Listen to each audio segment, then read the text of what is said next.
Hello నమస్తే, నేను Valli. Welcome to my YouTube channel. ఈరోజు డేసీ ఫ్లవర్ ఏ విధంగా చేయాలి అనేది చూద్దాం. కోల్డ్ పోర్సిలిన్తో ఏ విధంగా ఉంటుంది అనేది మీకు చూపిస్తాను. ఫస్ట్ దీనికోసం మనం వైట్ పోర్సిలిన్లో మీరు ఒక వీడియో చేసి పెట్టానండి. మీకు ఏ విధంగా ఈ పోర్సిలిన్ ఏ విధంగా చేయాలి అనే వీడియో పెట్టాను, మీరు చూసే ఉంటారు ఆల్రెడీ. అయితే ఈ వీడియోలో ఏంటంటే ఈ పోర్సిలిన్ తయారు చేసిన తర్వాత మనం దాన్ని ఒక ఇట్లాగా పోలిథిన్ దాంట్లో పెట్టుకొని ఎయిర్ టైట్ కంటైనర్స్ ఉంటాయి కదా, అందులో టప్పర్ వేర్ లాంటిది ఏదైనా తీసుకొని దానిలో ఈ విధంగా మనం ఇలాంటి టిన్స్లో పెట్టుకొని ఇలాగా పెట్టుకున్నట్టయితే మనకి ఏంటంటే ఇది 2 months దాకా కూడా, మనకి 2-3 months దాకా కూడా ఉంటుందండి, ఏం పాడవదు. అందుకని మీరు అది జాగ్రత్త పెట్టుకోవడం కూడా చూసుకోండి. ఎందుకంటే మళ్ళీ బయట కానీ వదిలేసినారంటే అది డ్రై అయిపోతుంది. కాబట్టి ఈ డేసీ ఫ్లవర్ చూడండి ఎట్లా వస్తుందో. ఫస్ట్ ఇది కొంచెం మెటీరియల్ అయితే తీసుకొని చూడండి, ఒక గోలికాయ అంత తీసుకున్నాను. గోలి ఉంటుంది కదా, అంత తీసుకుంటే సరిపోతుంది ఫ్లవర్కి. ఇట్లా చేసుకోవాలి. ఫస్ట్ చేసుకున్న తర్వాత దీని లోపల ఇట్లా పెటల్స్ చేయడానికి ఇది అంతా కూడా ఇక్కడ ఈ ఎడ్జెస్ అంతా కూడా మనకి కొంచెం ఈవెన్గా వచ్చేటట్టుగా మనం ఇలాగ పరుచుకున్నట్టయితే ఏమవుతుందంటే పెటల్స్ అన్నీ కూడా ఈవెన్గా వస్తాయండి. లేకపోతే ఏమవుతుందంటే మనకి కొంచెం పెటల్స్ అన్నీ కూడా ఒకటి పెద్ద పెటలు, ఒకటి చిన్న పెటలు అలా వస్తుంది మనం వాటిని స్ప్రెడ్ చేసినప్పుడు. కాబట్టి కొంచెం ఇది ఒక్క కేర్ తీసుకోవాలి. ఇట్లాగా రౌండప్ చేసుకున్నప్పుడు ఇట్లా రౌండ్ అయిన తర్వాత దీన్ని ఇట్లాగా ఇటు ఒకటి సరిగ్గా దానికి ఎదురుగుంటా హాఫ్ చేసి ఇట్లా ఒకటి, తర్వాత మళ్ళీ దీన్ని కూడా హాఫ్ 4 parts వచ్చాయి కదా, చూడండి 4 parts వచ్చాయి. ఈ 4 partsని కూడా మళ్ళీ ఇంకొక 1, 2, 3 parts కింద ఇట్లా 3 parts ఇట్లా చేసుకోవడం వల్ల ఏమవుతుందంటే అన్ని ఫ్లవర్లు పెటల్స్ అన్నీ కూడా చూడండి ఎంత ఈవెన్గా కరెక్ట్గా వచ్చాయి. తర్వాత ఇలాగా షేప్ చేసుకోవాలి. చివరిలో ఇలా స్క్వేర్గా ఉంది కదా, ఇలాగ గీతలా ఉంది, అది లేకుండా మనకి పెటల్ షేప్ ఇట్లాగా చేసుకున్నట్టయితే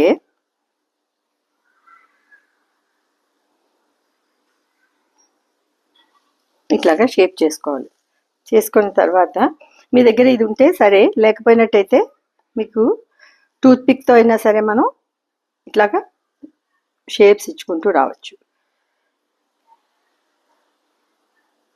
ఇవి కొంచెం ఆల్టర్నేట్గా చేసామనుకోండి, ఒక పెటలు కూడా మనకి అంటుకోకుండా వస్తాయి.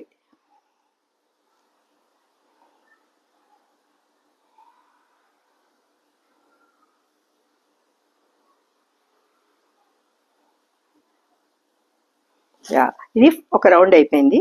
నెక్స్ట్ రౌండ్ ఇక్కడ పట్టుకున్నప్పుడు ఇక్కడ కూడా కొంచెం ప్రెస్ చేస్తే అది ఏమవుతుందంటే మీకు పెటళ్ళు కరెక్ట్గా ఈవెన్గా వస్తుంది. లోపల కూడా కొంచెం ప్రెస్ చేస్తూ బయటికి ఇట్లాగా చేయాలండి. ఆ ప్రెస్సింగ్లోనే మనకి పెటలు అందంగా రావడం జరుగుతుంది.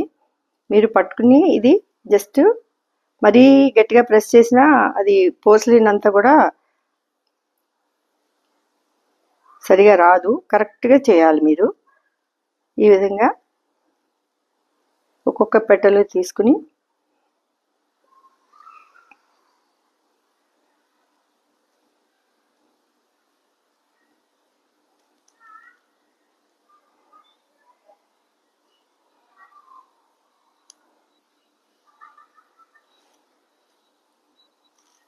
ఇంకా చివరిలో కొంచెం వెడల్పు చేసుకున్నట్టయితే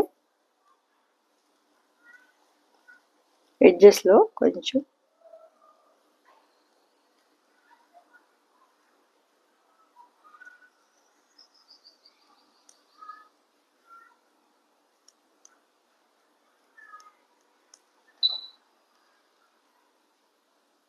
ఓకే.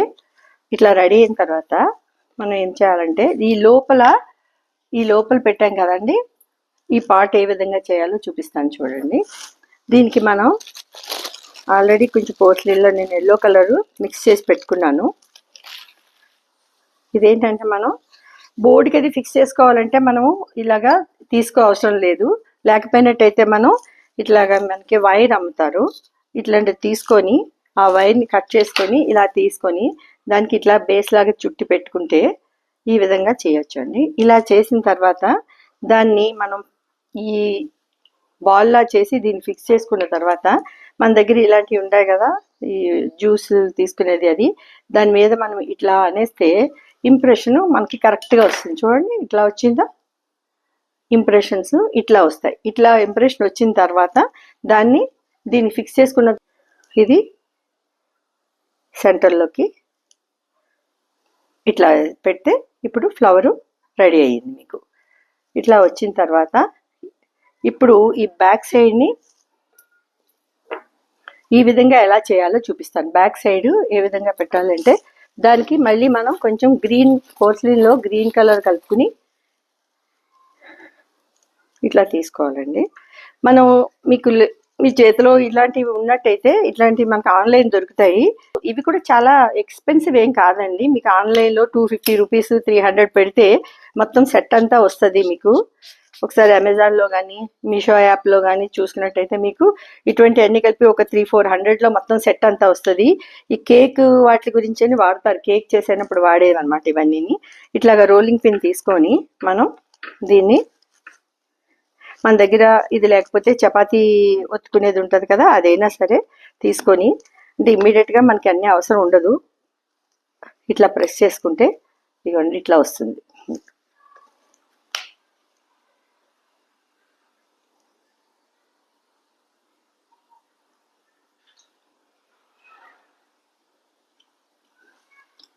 ఇట్లా వస్తుందండి.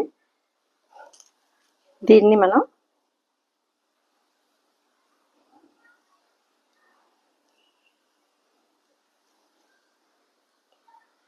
ఇట్లా పెట్టినట్టయితే ఇది బ్యాక్ని, ఇది తర్వాత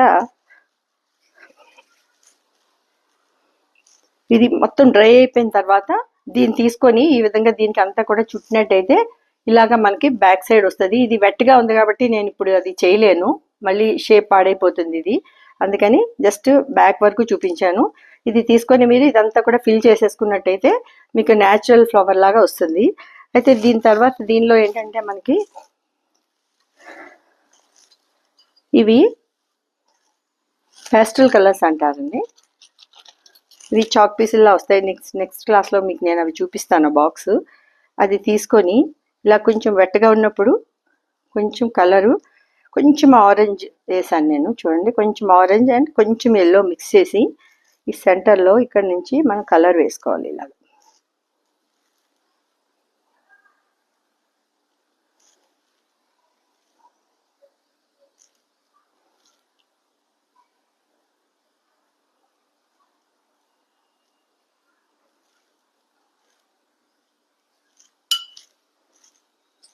యా ఓకేనండి, డైసీ ఫ్లవర్ రెడీ.